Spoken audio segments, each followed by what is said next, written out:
Chairperson Kimbrough. Vice Chairperson Bonkowski. Here. Member Alt. Member Bagwell. Here. Member Erb. Here. Member Macquarie. Here. Member Stedfield. Here. Ex officio Member Rosenberg. Here. Quorum is present.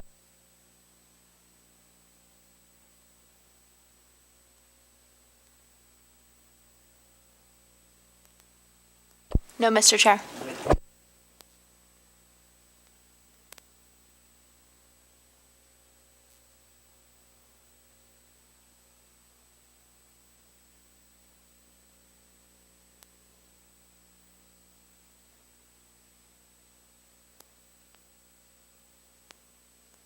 Oh, put on my mic. Thank you. My booming voice wasn't carrying enough there, huh? Sorry. Gave me the hint. Did he? I missed the light. Seeing none coming forward, we'll go ahead and come back and talk. I got a set of minutes for September 12th. Do I have any changes or a motion? Move to approve the minutes of the Carson Area Metropolitan Planning Organization for September 12th, 2018 is presented. Second. Any discussion? Seeing none, call for the question. All in favor, say aye. Aye. Carries unanimous. Oh, any nays? No. Okay, we're good. Oops. All right, so let's go on to, let's see, 6A for possible action. Toward the distribution of federal fiscal year 2018 Federal Transit Administration 5310 grant funds in the amount of $135,665 to the Carson City Regional Transportation Commission. Thank you, Mr. Chair. Lucia Maloney.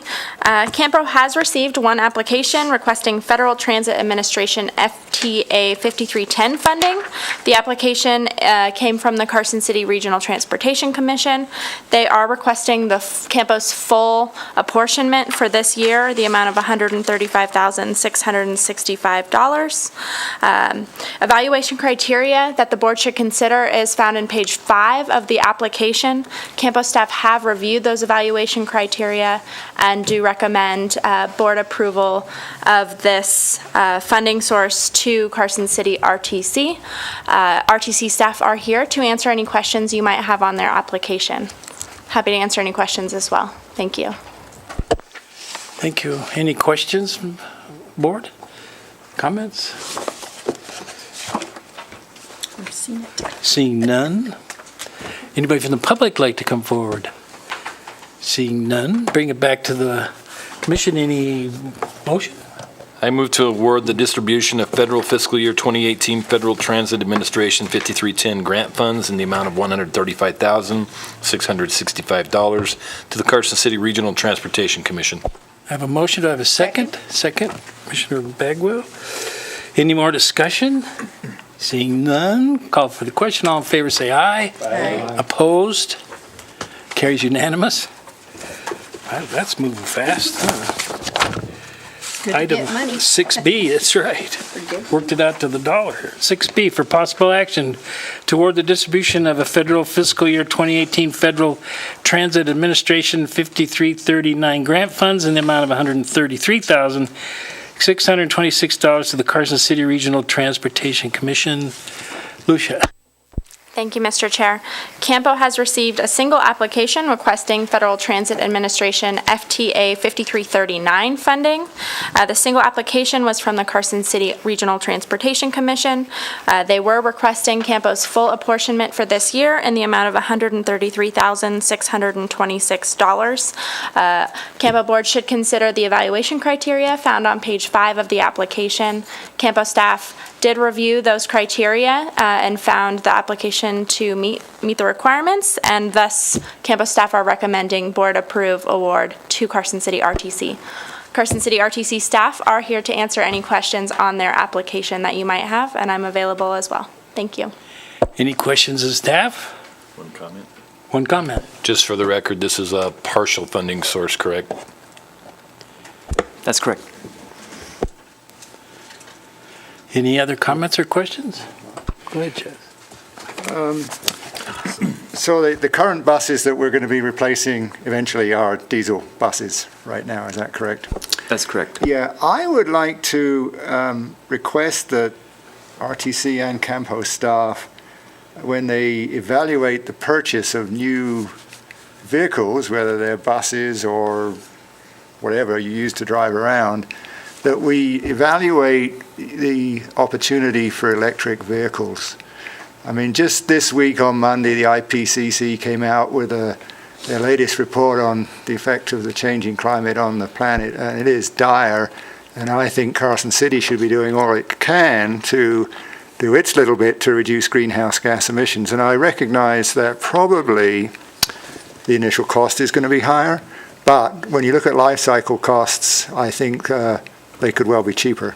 And I know, thanks to the information that Lucia just gave me, you have an average service life of roughly 5 years, I think, in the city here for your average bus. So I would request that going forward that take place. Thanks. Thank you. Any other questions or comments? Go ahead. Just tag on to that. Another option is LNG. Because I think the overall carbon footprint is smaller if you stay away from the big battery packs, from what I understand. But that might be something to consider too.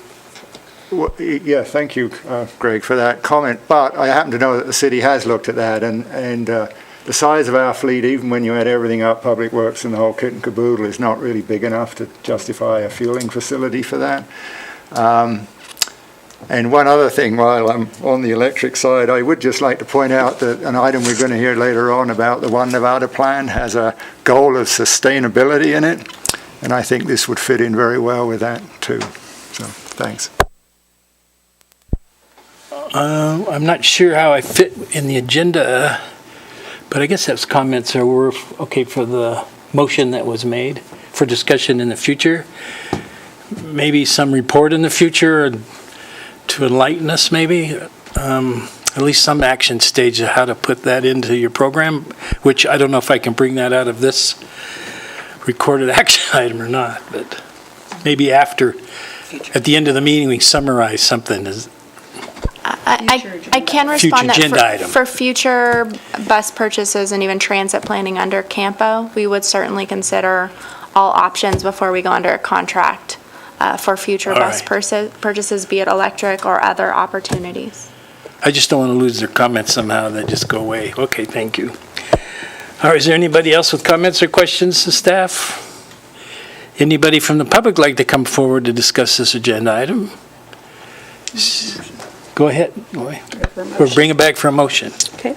I move to award the distribution of federal fiscal year 2018 Federal Transit Administration 5339 grant funds in the amount of $133,626 to the Carson City Regional Transportation Commission based on the evaluation criteria. I have a motion. Do I have a second? Second. Second. Any more discussion? Seeing none, call for the question. All in favor, say aye. Aye. Opposed? Carries unanimous. 6C, for information only, information on the final report for the fiscal year 2018 triennial review of Carson area Metropolitan Planning Organization. Graham? Thank you, Mr. thanks, Chair. Graham.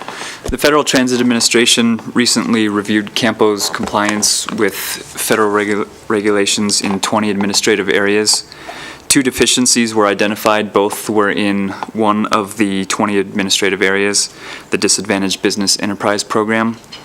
Neither of the deficiencies was repeated from the fiscal year 2015 triennial review. The first deficiency relates to omission of some information in the semi-annual DBE reports. The corrective action requires revised reports and an update of the DBE program to include procedures for ensuring correct reporting. The second deficiency relates to the reporting of transit vehicle purchases. The corrective action requires written procedures for proper reporting of such awards. The required corrective actions for each are due November 12th. Staff has already completed and submitted the corrective actions to the FTA, and any additional requests from the FTA will be addressed ahead of the November 12th deadline. And while there are no direct fiscal implications related to these findings, failure to comply with federal regulations could result in suspension or loss of funding. So with that, I'll take any questions. Any questions?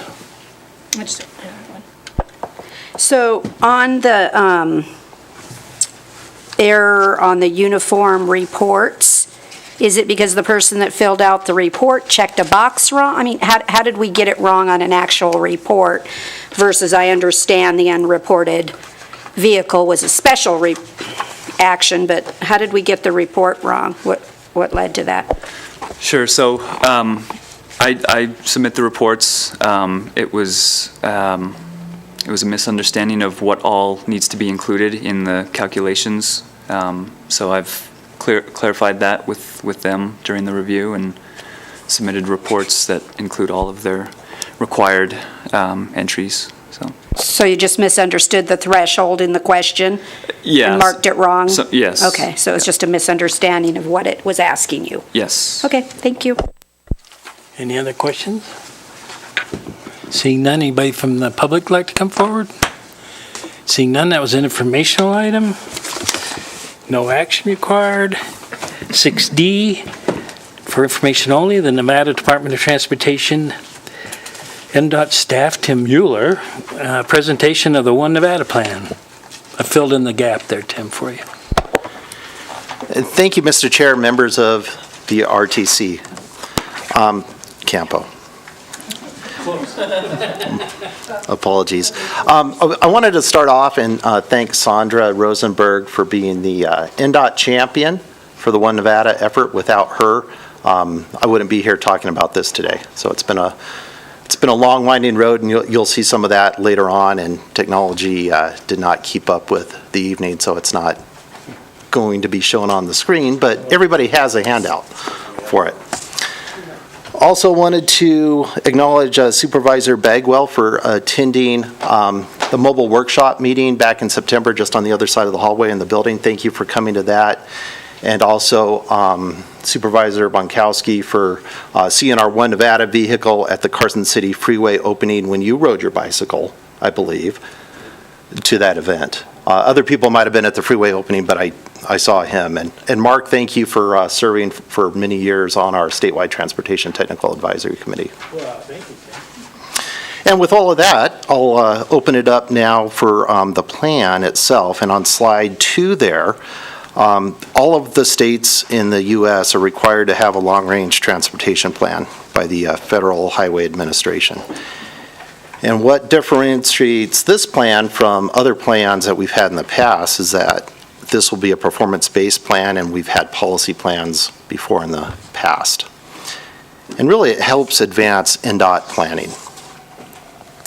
On the next slide, we had really good and robust public involvement over the course of the study. We had over 1,700 responders to the survey. We had 107 people, including Supervisor Bagwell, attend our mobile workshop meetings. We had 40 advisory partners, 13 mobile workshops around the state, and we traveled a total of 1,400 miles in 2 separate tours for that.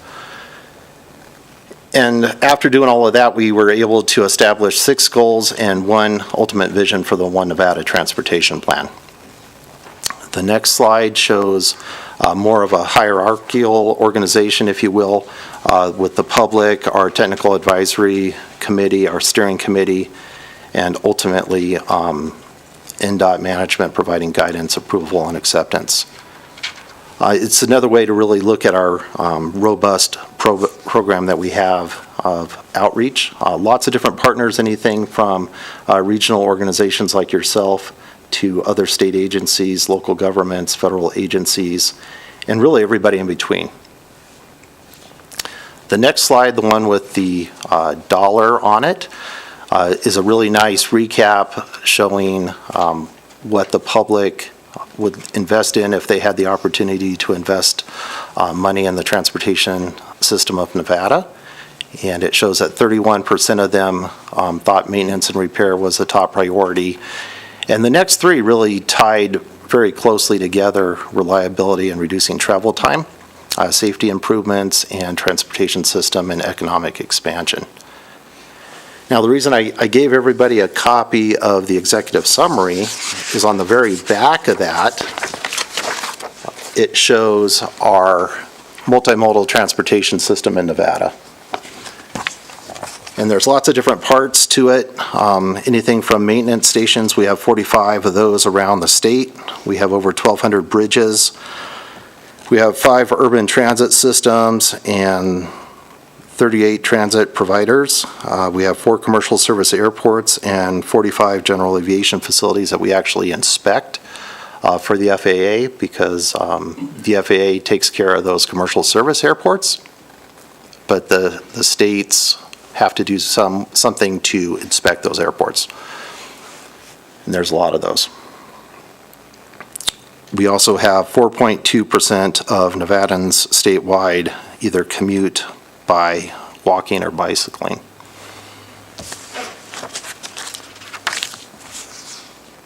And something that you couldn't see on the slide that you could have seen on the slide is that actually twice the population of Texas comes to Nevada every year for tourism.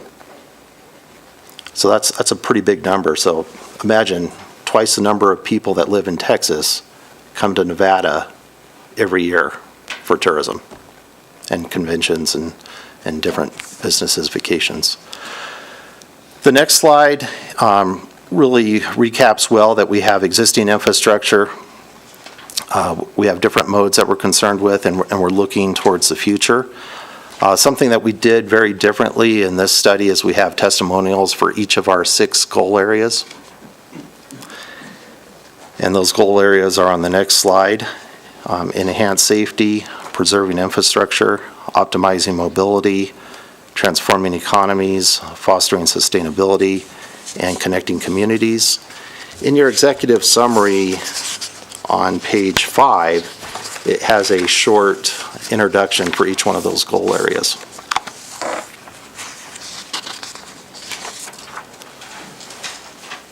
On the next slide, we have our performance-based planning foundation, and we have aligning projects, coordinating that project planning and prioritization within a unified process at NDOT. And what we did that took us quite a few months to do is we reached out to 27 different division heads at NDOT and asked them all the same questions, documented all of that, and got buy-in for our plan.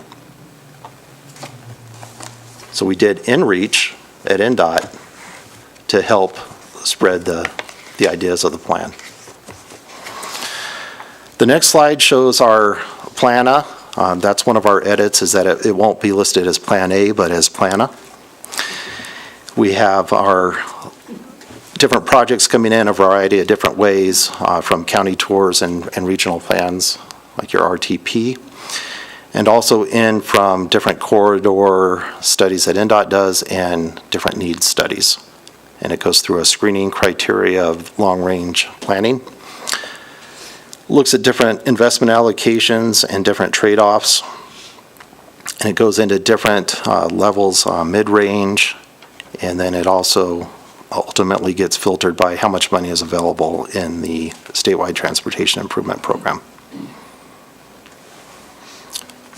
PLANA, by the way, stands for Planning and Needs Assessment.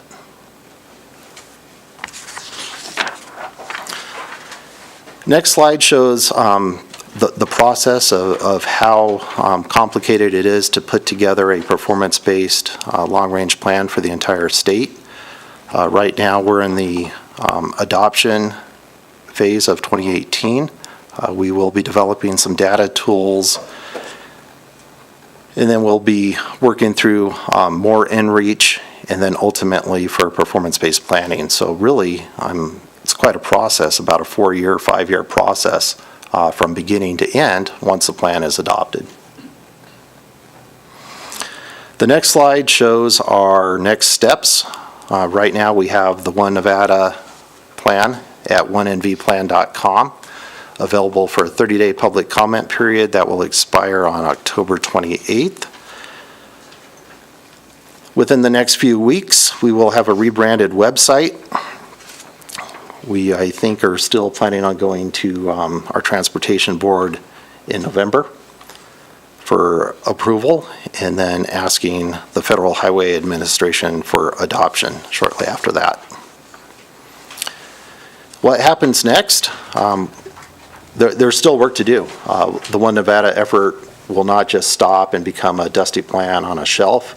It will be an ongoing process with future public outreach, different things going on, development of tools, continual branding, social media, more input, surveys, and really with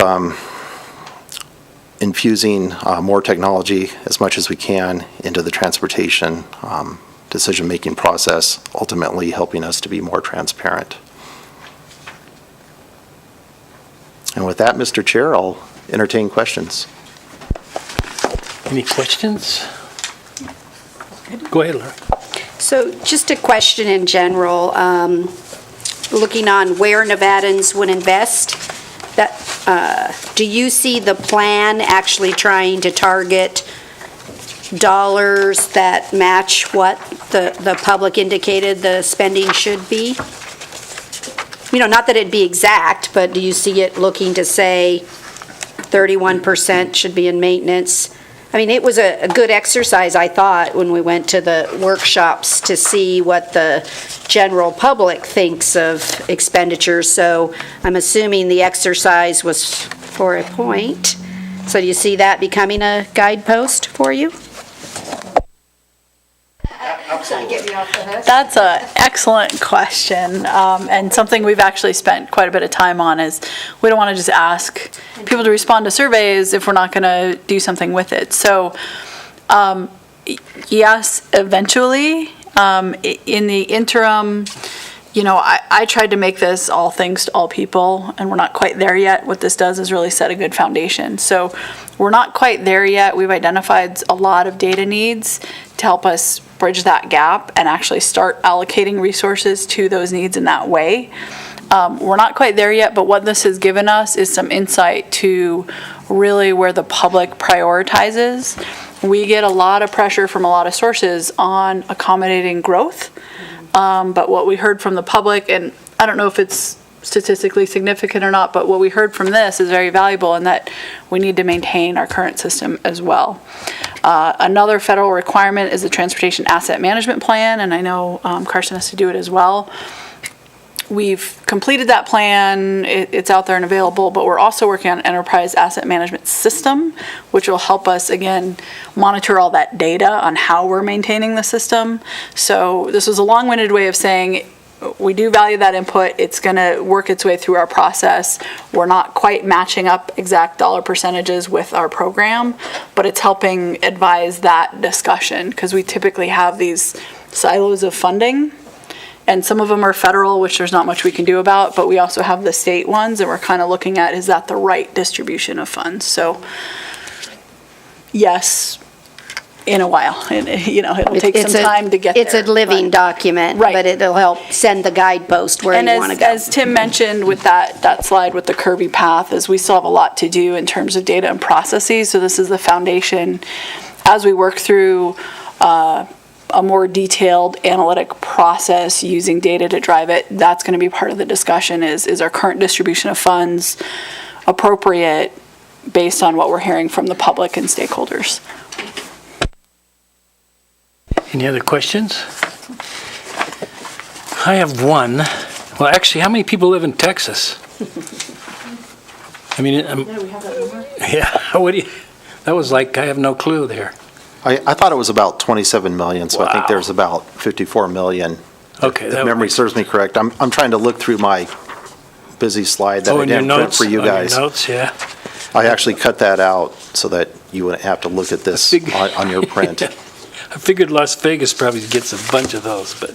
Absolutely. Well, but that was my some question, follow. that I've sat in years on the committees in the stack, and the rural counties have a very difficult time in politics getting the funding they need, and I don't know how that works in this plan that, the Reno's chasing three things. They want Washoe County RTC because of the huge growth going on with the Spaghetti Bowl versus 395 versus out to Tesla out there. So that all happened in the last 5 years while you were writing the plan. So in Vegas, I know they have huge needs for improvement. So how do the poor rural counties going to fight for their piece and percentage in this plan?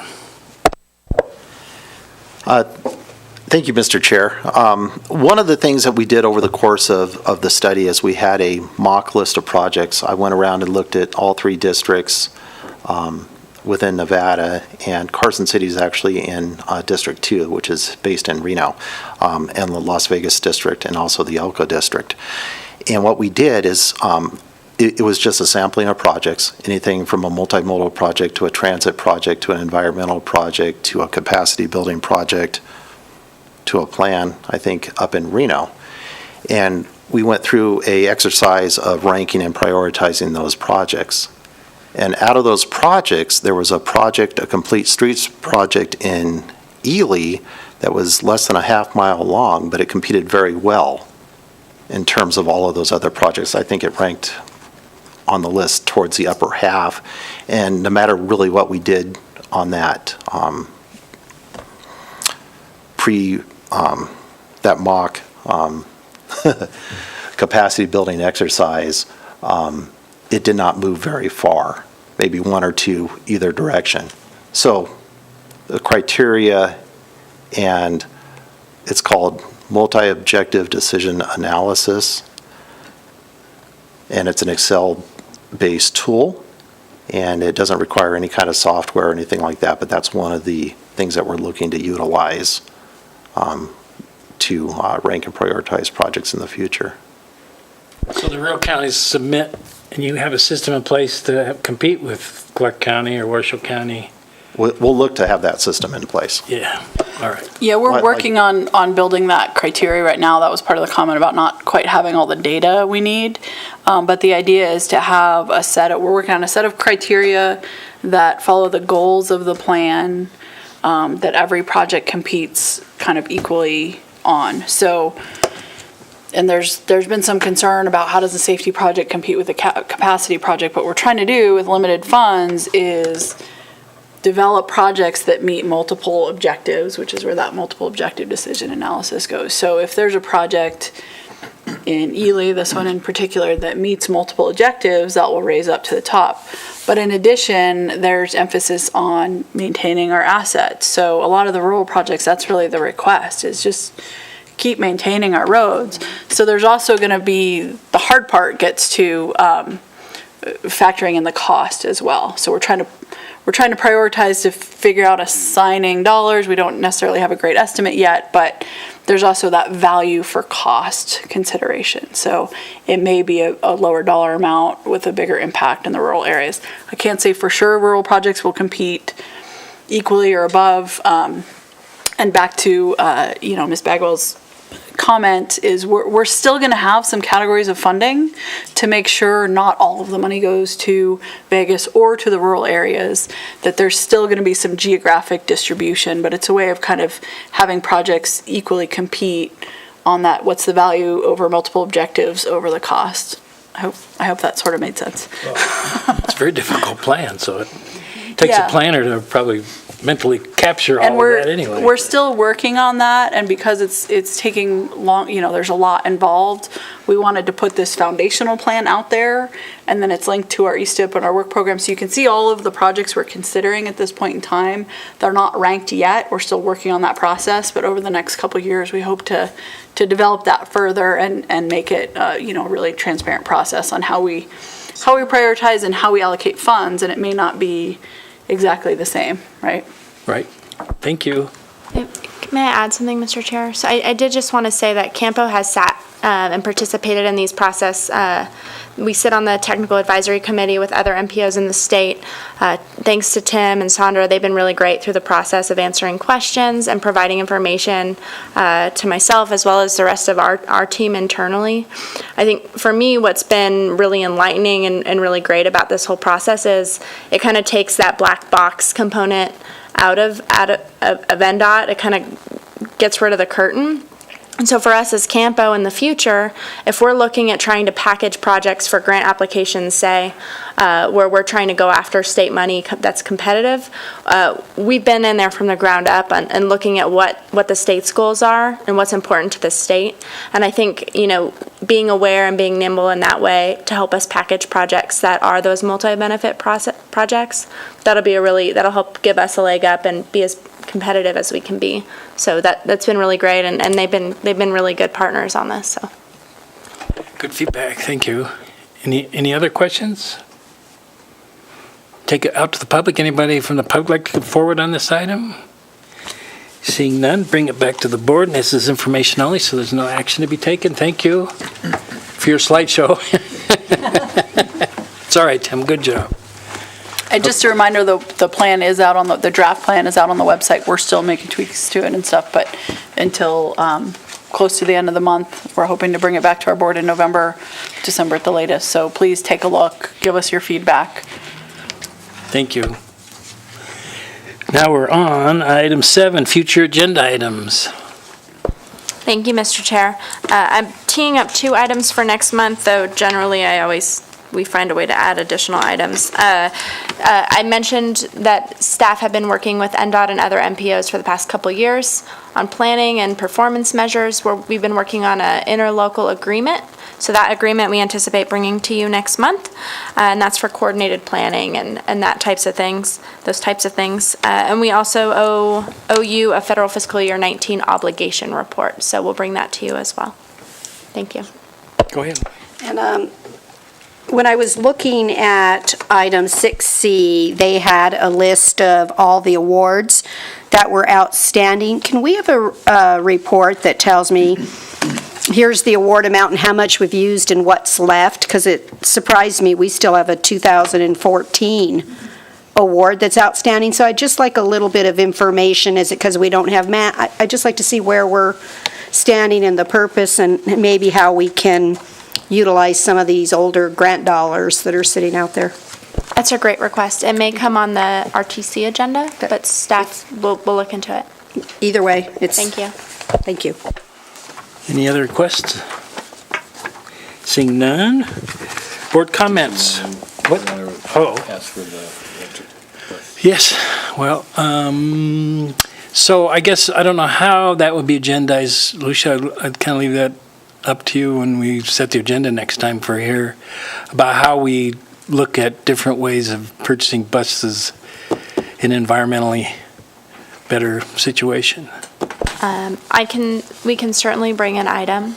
I can tell you that the city generally has looked into this issue in the past a couple of times, and just to be frank, and as you can expect, it generally comes down to funding, not for the purchase of the bus, but for the fleet maintenance facility itself and the equipment and the technology required to serve both diesel vehicles as well as electric or natural gas vehicles.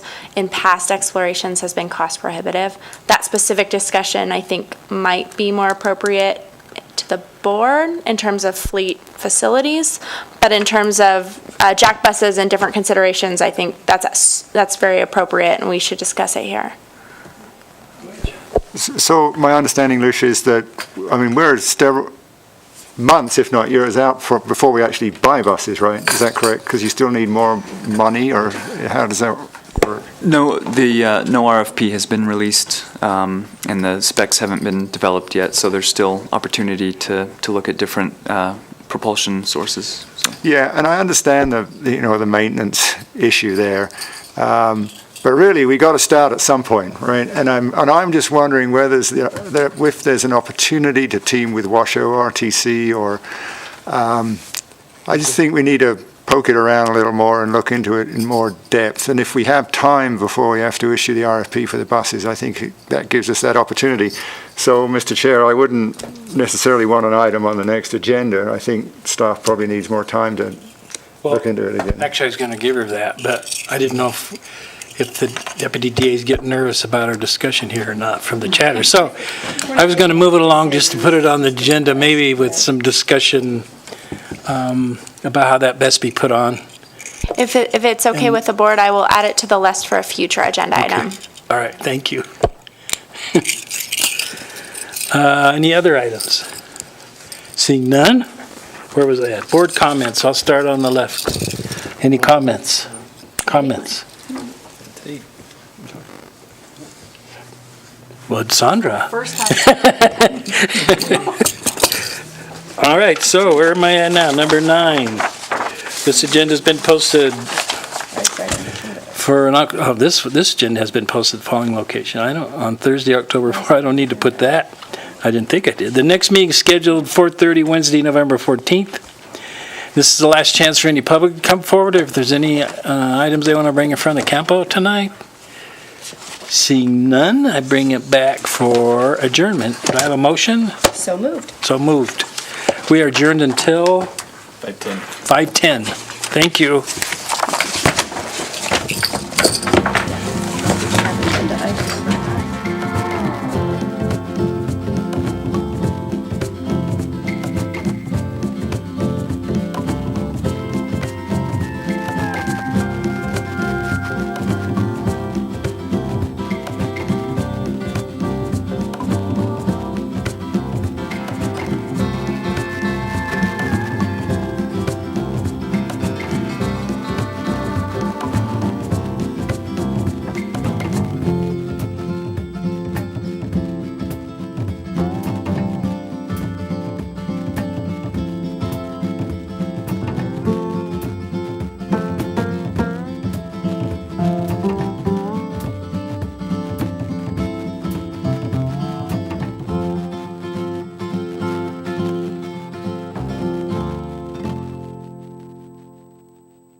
I'd like to call to order this meeting of the Carson City Regional Transportation Commission.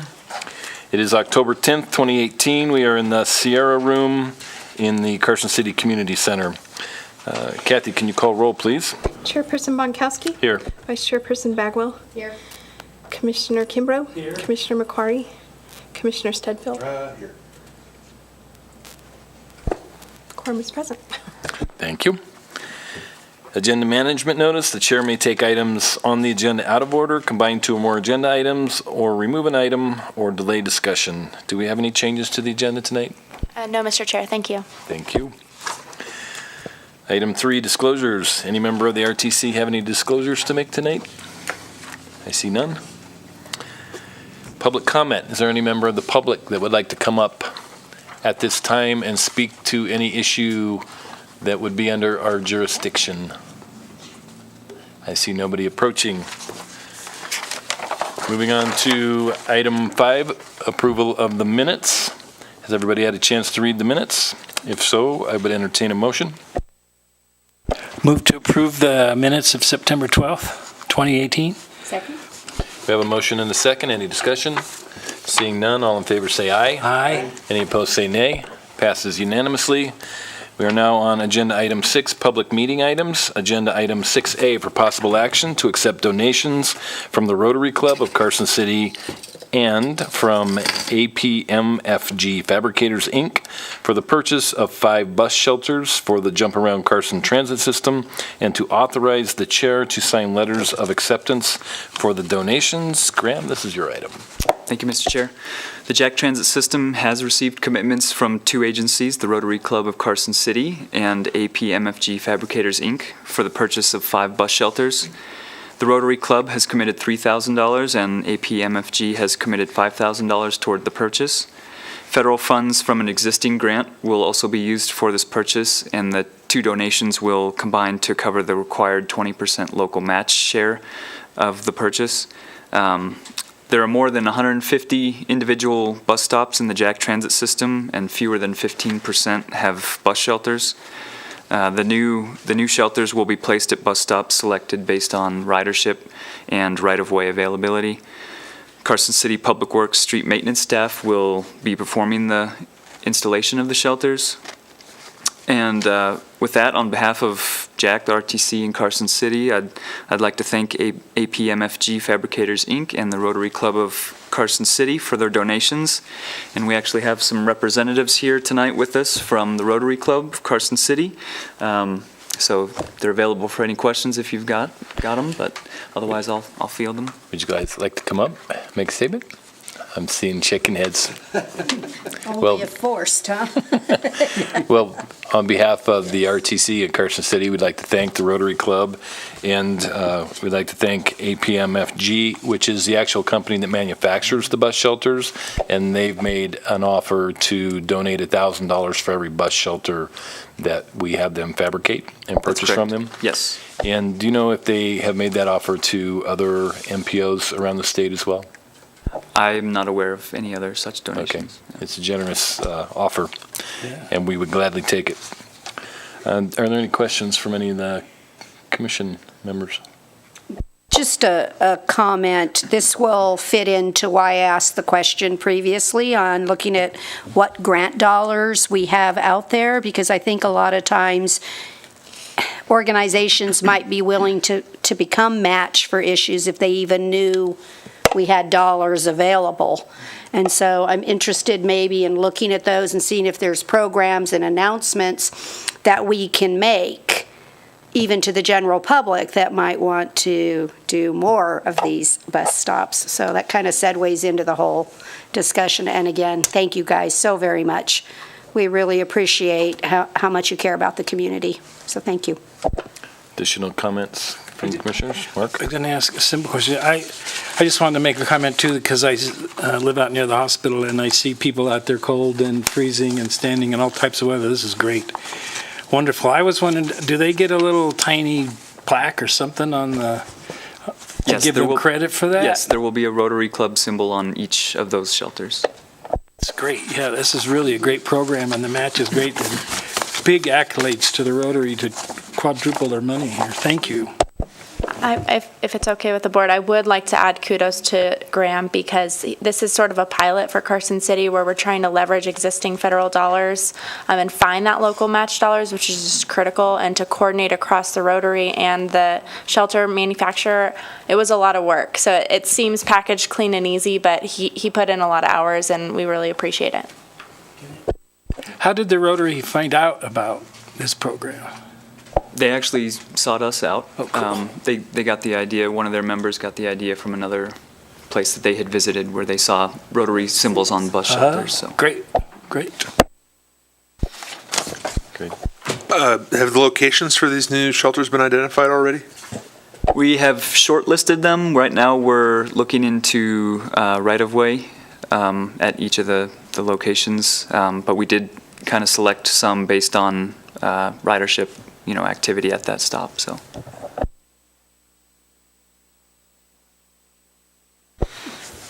Any additional discussion? Is there any public comment on this item? I'd like to take this opportunity to thank the Rotary Club once again. Keep up the good work, and please let the club know how much we appreciate the donation. And I'd like to bring this back to the commission and entertain a motion. Move to accept donations from the Rotary Club of Carson City and APMFG AP Manufacturer Fabricators, Inc. for the purchase of 5 bus shelters for the Jump Around Carson Transit System, to authorize the chair to sign letters of acceptance for the donation. Second. We have a motion and a second. Any discussion? Seeing none, all in favor say aye. Aye. Any opposed say nay. Passes unanimously. You may. I'm just assuming this is going to happen. Is there a letter going to come from this board to, since they're not here, from the AP group? From the group? Oh, somebody already signed it then? Oh, I didn't catch that. Yeah, this motion authorizes me to sign the letters. I got you. Thank you. I got to sleep at the wheel. I'll keep my mouth shut. We are now on agenda item 6B for information only. Information on the Jump Around Carson Federal Fiscal Year 2019 through 2020 Transit Asset Management Plan. Graham. Thank you, Mr. Chair. The Transit Asset Management Plan is a document that created to comply with newly developed federal regulations. Most of the activities required by the plan were already being done by staff, but now the processes are just formally documented. The TAM plan must be updated a minimum of every 4 years, but is intended to be a living document with regular updates. I won't go into all the nitty-gritty details of the plan, but one of the key objectives is to create a plan for vehicle maintenance and replacement such that optimal levels of safety, reliability, and investment are achieved. And I'll also note that the document is available online under the RTC's documents section. So with that, I'll take any questions. Any questions from the commissioners? I see none. Is there any public comment on this item? I see nobody approaching. Well, Lucia. If I may just add, in case it tickles your brain in the middle of the night, so CAMPO's responsibility is to set performance targets. So if you may remember, CAMPO set the targets for the TAM. But then under CAMPO's umbrella, it's the responsibility of each transit operator to develop their own TAM plan. So here for RTC, this body will you oversee the JAC TAM plan, even though myself as the whatever my title is, I apologize, approved it for this particular program. But DART Transit, which also, they operate in CAMPO area, they're also setting their own TAM plan, TTD as well. So that's why the two bodies, the different roles. So I'd like to thank staff for putting together such a great presentation that nobody has any questions. All right. We are moving on to agenda item 6C for information only. Information on the annual average traffic counts collected by Nevada Department of Transportation. Lucia. Thank you, Mr. Chair. This was an agenda item requested by RTC that staff provide an update on traffic counts in and around the city. There are 135 count locations that are monitored by NDOT, both permanent and temporary. Within the packet, you will find a table that staff put together containing traffic volumes for locations specifically related to the upcoming South Carson Street project, as requested by the RTC. Within that table, we did include estimated 2018 counts, and those are there for your perusal.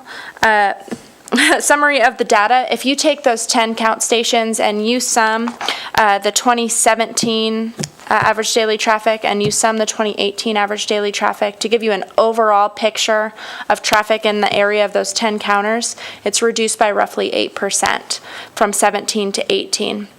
If you remember last fall, staff did bring, or it may have been within a manager's report, an update on the 2017 counts. Staff had originally estimated that traffic would be reduced by roughly 40% after the freeway was open, and we do see that from 16 to 17 estimates. So the roughly 8% decrease from 17 to 18 continues that downward decline, even though some individual count stations have increased.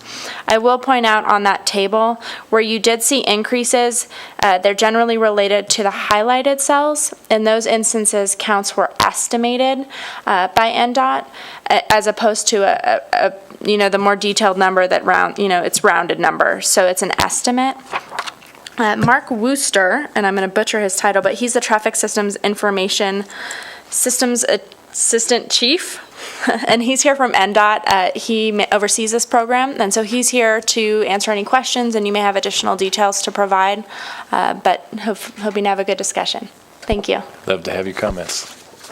Yeah, thank you for having me here. Mark Wooster, Nevada Department of Transportation, for the record. Yeah, I think you summed it up well, Alicia. We only had one estimate there in these selected stations for 2017, so overall in Carson City we had a better year of data collection in 2017 than we did in 2016 in terms of we got more counts successfully completed and had to estimate less, and we're looking to continue that trend for 2018. I think overall out of the 135 stations we're almost there for this year. We're just wrapping up a few redos of counts that didn't get completed already this year, so if you have any questions I'll do my best to answer them. Thank you. Generally speaking, it looks like the roadways from 580 headed west on Fairview and then south onto South Carson Street are where the traffic counts decreased by 40 to almost 80%, which is what we expected, because that freeway is now staying on, or that traffic is now staying on the freeway. It'll be interesting to see how the traffic patterns change over the next 3 to 5 years as we complete our road projects and people get used to these roadway changes. Absolutely, yeah. I think you saw, like you're saying, the most dramatic change on Fairview right after the freeway opened. Everybody jumped on the freeway, and then now with the 2018 numbers, you see a few people jumping back onto Fairview, but you're still seeing those great big decreases, and on all the parallel streets to Fairview too, Kuntz, and almost all the way up to Kuntz, it's decreasing because of the new freeway. And anywhere in that sphere of influence of the new freeway where they can take it and it saves them travel time, they're going to take it, and those collecting streets in that area are going to go down correspondingly. And then a lot of the traffic that moved out of the Carson Street area from the Complete Streets project, you see that reflected in the counts as well. Like you say, it'll be really interesting to see how the numbers stabilize over the next few years, what minor tweaks in the traffic patterns occur compared to these major ones. And Lucia, will these these new traffic counts be used as data points for the South Carson Complete Streets design? I know that we're in the middle of that design now, but this seems like it would be useful information in coming up with the final design. Obviously, having 7 lanes of traffic probably isn't necessary on that section of Carson Street anymore. That's right, Mr. Chair. So we do use these numbers annually to help inform and validate our travel demand model, our regional model. But we're also looking at these numbers and these trends to inform forecasts of what we expect to see after the South Carson Street project, so the post-project scenario, and those types of things will inform how we design our traffic signal plans, how we do our lane and intersection configurations, and all those sorts of things. And so this is great information, and it's a really good resource that NDOT provides. Do you have any questions from the commissioners, Mark? I couldn't believe there's 135 of them here. Vegas must have like 2 million then or something. That's like phenomenal to manage that many stations, so. Well, and with that said, we'd love to get even more counts. Yeah, and the DOT counts approximately 3,000 stations statewide, and of course the bulk of them are in Clark County. But with some of the regulations and safety impetuses coming down from the federal level, we're expected over the next 10 years to either have a count or an estimate on every paved street, including local streets. So we hope to grow this number in the future. So it always sounds like a lot until you go to look at one specific project area, and then you're like, dang, we need more counts. Well, I had really one main question. I used to do road counts in state parks all the time. We used the old rubber hose system that NDOT gave us their used beat up ones that we would use. So now I know they have electronic loops inside the pavement. So every time you guys do construction, I guess they're putting loops in intersections. So, and you just plug in, not because the technology changes. So I know those road counters, I could sit and jump up and down on them and bring them up, give you false figures. This new technology probably is a lot more accurate and easier to use. Well, we test our new counters every time we buy, upgrade our counting equipment. We test it against having someone go out there and actually physically look at the cars and count them. And typically our counts are 99.7% or better accurate just on simple traffic volumes. We still do use some of the rubber hose technology simply because on roads that the Department of Transportation does not own or maintain, obviously we can't go around funding or the construction of loops in those roadways. So on all the state-maintained roadways, yeah, we get the inductive loops and we count using those. We don't tie into the detector loops that they use for stoplights because counting right next to the intersection is not the most accurate condition for the equipment, so we prefer to put our loops a tenth of a mile back from the intersection or so. But yeah, we're exploring all the new technology we can. The Waycare program, smart streetlights that get traffic counts. There's a ton of ways to do it these days, and so we're trying to tie into all the data so that we can have those counts available when they're needed.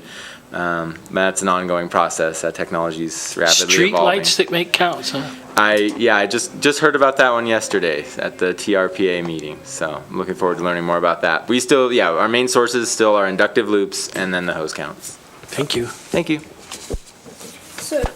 Thank you very much for doing this for me. I'm very interested in trying to isolate the traffic impact. So we opened up the freeway, and I'm trying to get Highway 50 coming into town, and then the routes that they used to go to get to Fairview and things like that. And it surprises me, unless I'm just not reading or we don't have enough counters in the area to really isolate that.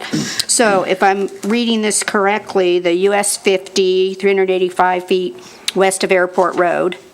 So is that? What's the station number?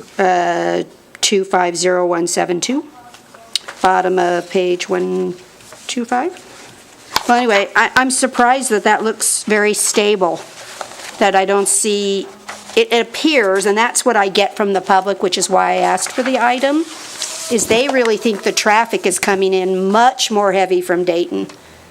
And that it just seems like we have so much more traffic, but this doesn't indicate that we have that much more traffic. Am I reading this correctly? Yes, you're absolutely reading that correctly. So I went ahead and pulled the 2018 numbers for that as well, which have been annualized using last year's factors because we're not all the way through 2018 and we don't have this year's factors ready yet for seasonality across the 12 months of the year. But preliminarily, this year's count at that station is 32,200 vehicles. So it is gone. So it has gone up roughly by 4,000 there, which is consistent with what we'd expect to see based on new home construction and, occupancy rates of homes in Dayton and all the areas to the east. So.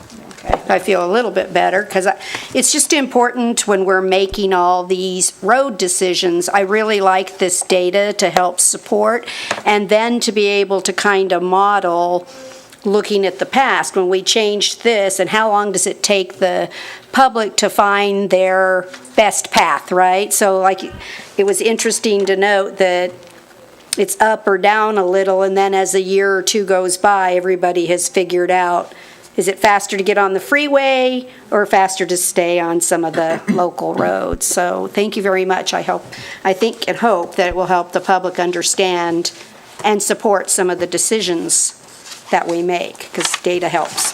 Thank you. Thank you very much. That's our goal. And if you really want to dork out, the Trino website is fabulous. It's very user-friendly. The state maintains it. Anyone can go on. You can zoom in. It's really great. Is that a legal term? Dork out. No, but thank you. It's interesting when you really look at it, because what you think is not necessarily the reality. So, Yeah, it's a complicated beast, and there's a lot of things going on in terms of what can drive traffic counts in one particular area. So we appreciate everyone who's using those counts. Thank you. All right, that's informational only item, so thank you, Mark. Thank you, Steph. We are now on agenda item 6D for possible action to approve the submission of a recreational trails program grant application by the Public Works Department for the linear ditch multi-use path crossing project at Salomon Road. Lucia. Thank you, Mr. Chair. The Nevada Division of State Parks is requesting grant applications. The deadline is November 9th, and this is for the Recreational Trails Program. You may remember that the city unsuccessfully submitted a grant application during the last grant cycle, and this was for maintenance of the linear ditch path and pedestrian improvements at the Solomon Crossing.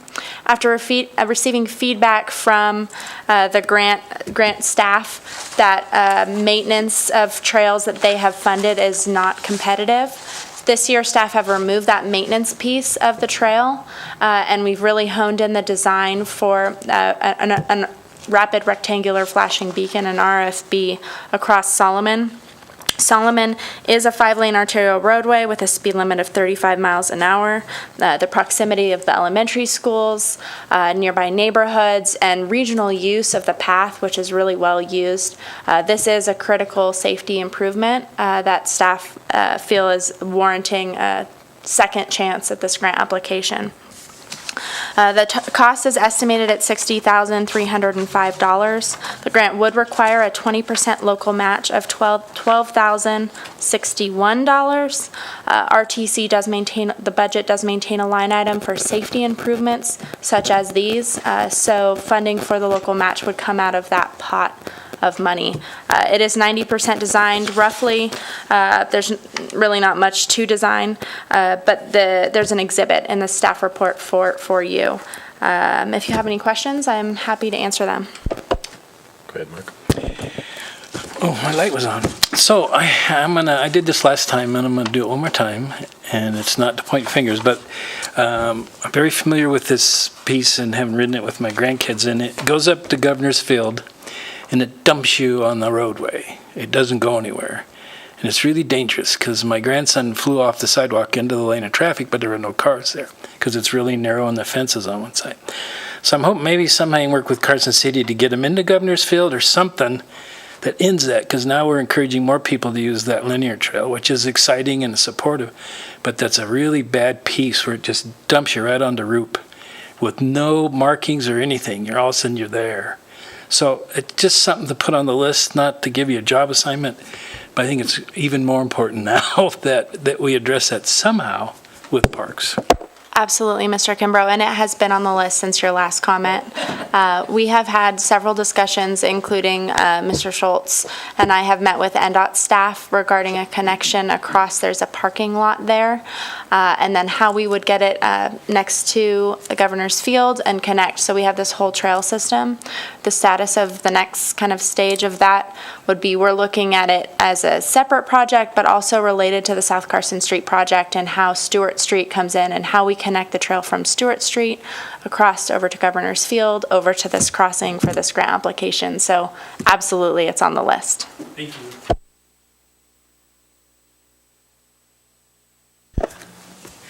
All right, if there's no more questions from the commissioners, I'd open this up for public comment. Is there anybody from the public that would like to speak to this item? I see nobody approaching, so we'll bring it back to the commission and I'll entertain a motion.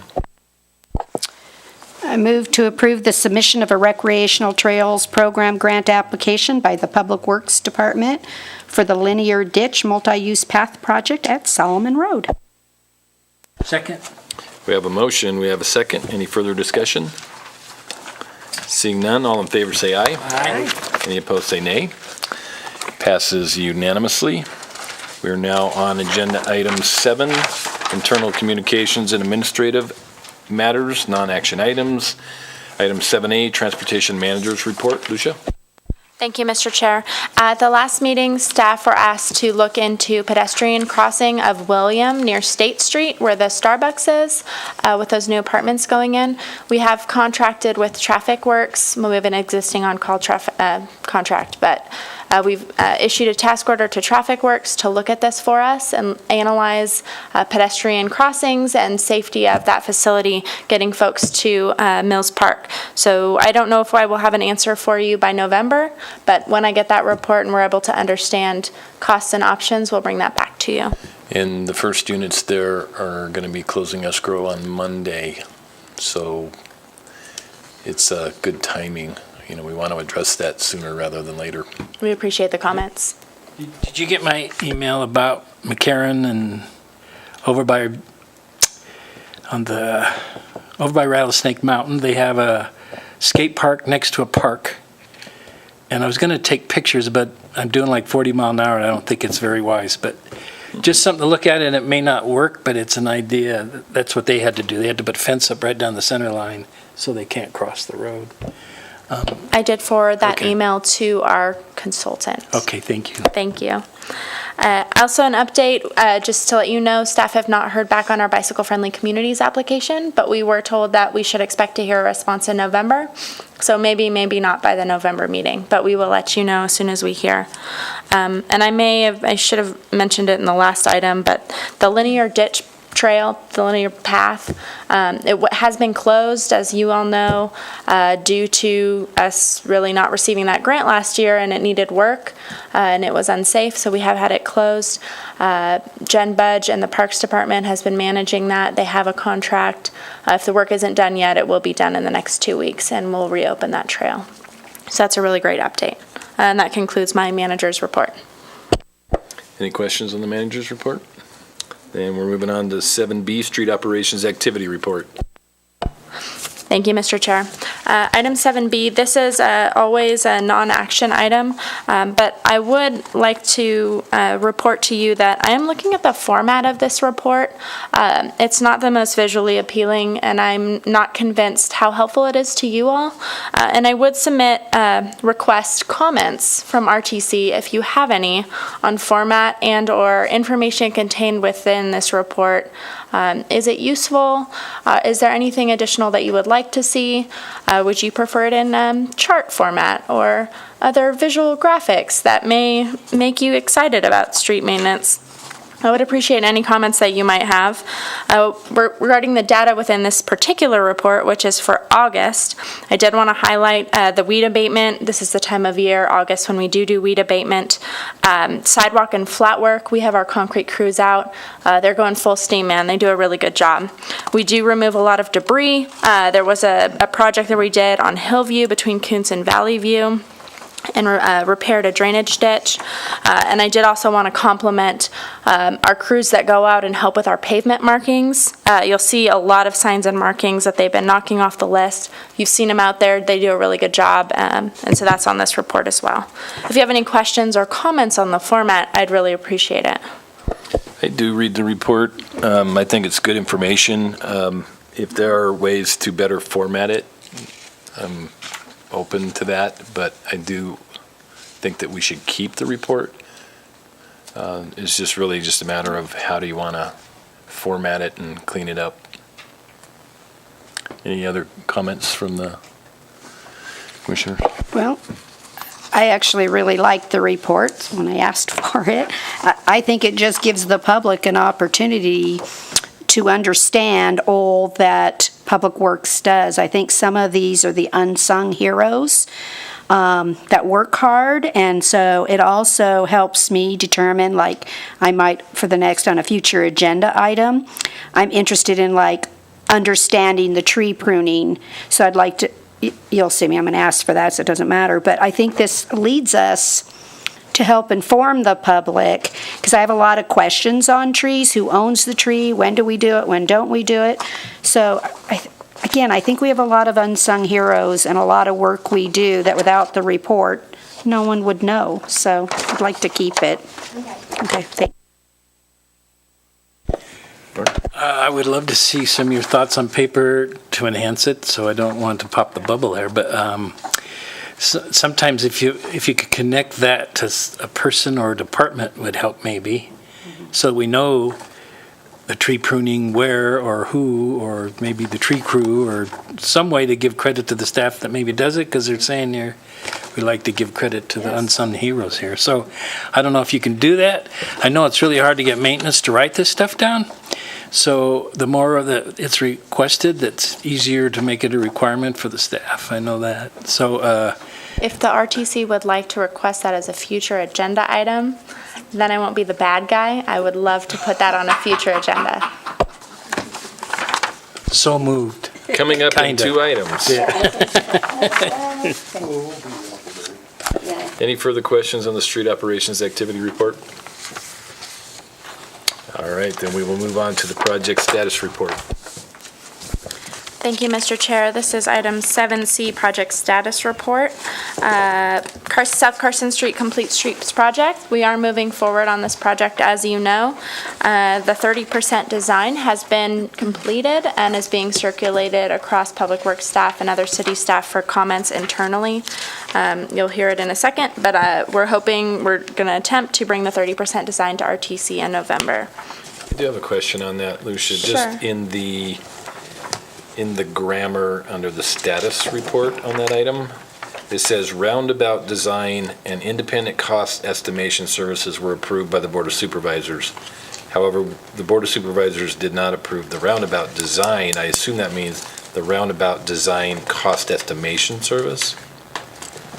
Is it the cost estimation services for both? Because we didn't approve the design, we just approved the location. That's a good comment. The board approved the roundabout design contract with Kimley Horn and an independent cost estimation contract with the ICE contractor who is eluding me at the moment. So there were 2 contracts. I will have that cleaned up next time.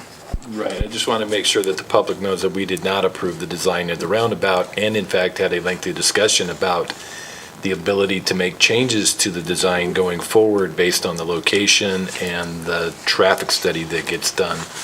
Absolutely. Nothing on the roundabout has been decided at this time. So don't call and yell at me. Except for the public. location. The location was determined, right, but just not the design. Correct. Okay, thank you.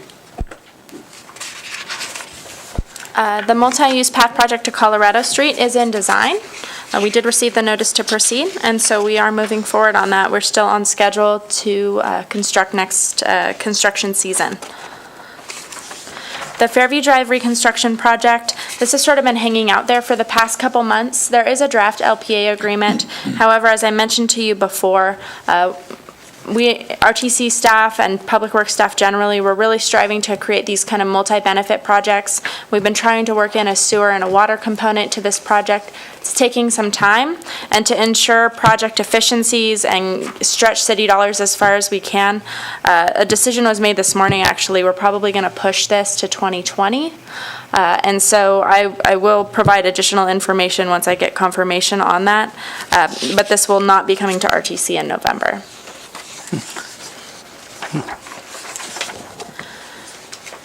The Fairview Drive Preservation Project, construction is completed, as you know. As I reported last month, staff did ask the contractor to come back and fix a couple of items. They are back this week. You may see them out there for final items and for cleanup. The Kings Canyon Trailhead Improvement Project, this has been a great partnership with Parks and Open Space. So if you see them and you want to give them kudos, it's been really great to have them on the team. We have sent out notices to property owners and begun that public outreach process. Survey crews will be going out in October. Staff will be conducting a kickoff meeting. We'll be bringing in Parks and Open Space staff, the Forest Service, and other partners, and really making sure that we're developing and designing this project in a way that benefits all users of the trailhead and that roadway.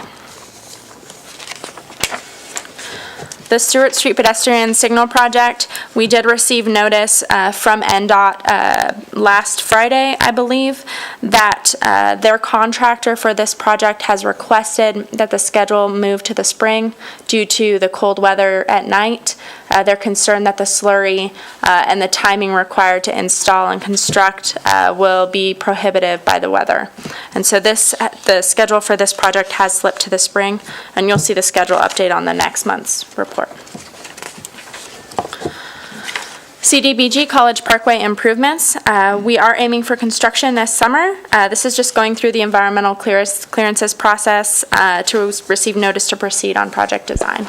Lucia, going back to the Stewart Street signal project again. Sure. If we get a couple of weeks of Indian summer, so if the weather changes, we get a couple of weeks of warm weather, do they have the ability to move on that project? Or once they make the decision to delay it, is it delayed? As it's been communicated to me, the contractor submitted a letter requesting it be delayed, and NDOT has approved it. And as it's been communicated to me, it's not really up for discussion at this point.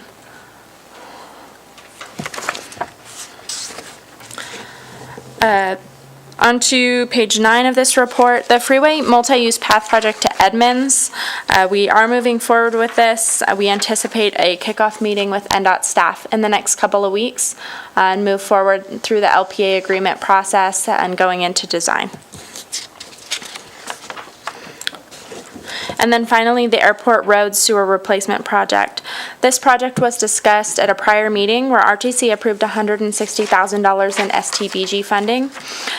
Due to sewer and water needs on this facility, this project is pushing up in the schedule and will be completed in this coming summer, which may have already been communicated to this body, but due to the funding needs of water and sewer, that's the reason why the Fairview Reconstruct at South Carson is pushing.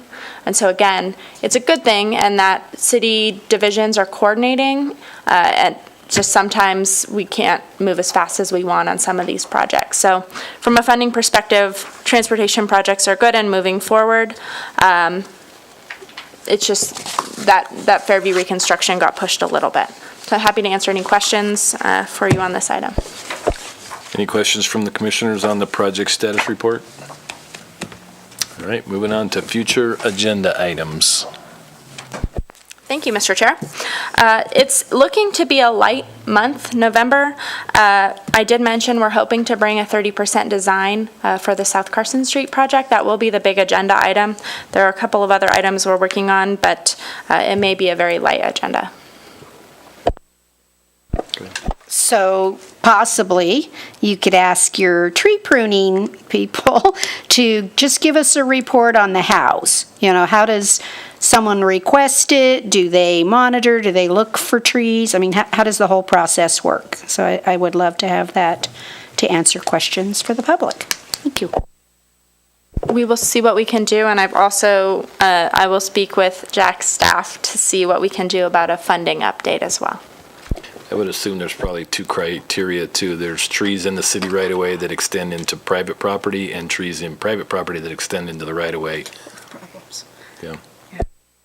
Yes. Any other commissioners have future agenda items? All right. Seeing none, we will move on to board comments. Mark? I've got a question. Is that the 30%, is that the first time the public has a chance to come for that too? Is that the forum? That's correct. I believe the first public meeting is scheduled for December 11th. I can tell you for South Carson Street, we're starting public outreach next week. Staff are going out in various teams to meet with business owners. FAQ has been developed. We're starting to make people aware of the project, and we want to solicit more input. This is just building from the conceptual study phase where we did get public input there, but this is the first kind of big rollout where folks get to participate, and the more they can comment, the better. I just have one more question. There isn't a staff change, is there, with Dirk missing here tonight? You can hassle him later. Mr. Goring had a personal matter he had to attend to tonight. It's his first one off in 3.5 years. I know, he's been here every night. I tried not to give him checking. too much grief. That's right. Or she would have panicked, yeah. Board comments? Greg? No, sir. All right. The next meeting, tentatively scheduled for Wednesday, November 14th, 2018, immediately following the CAMPO meeting. And now it's last chance for public comment. If there's any members of the public that would like to come up and address this is your last chance. And since there's no public here, I guess nobody's going to come up. So we are on agenda item 12 for adjournment. Do I have a motion to adjourn? So moved. We are adjourned. Thank you all for coming up, showing up, and participating.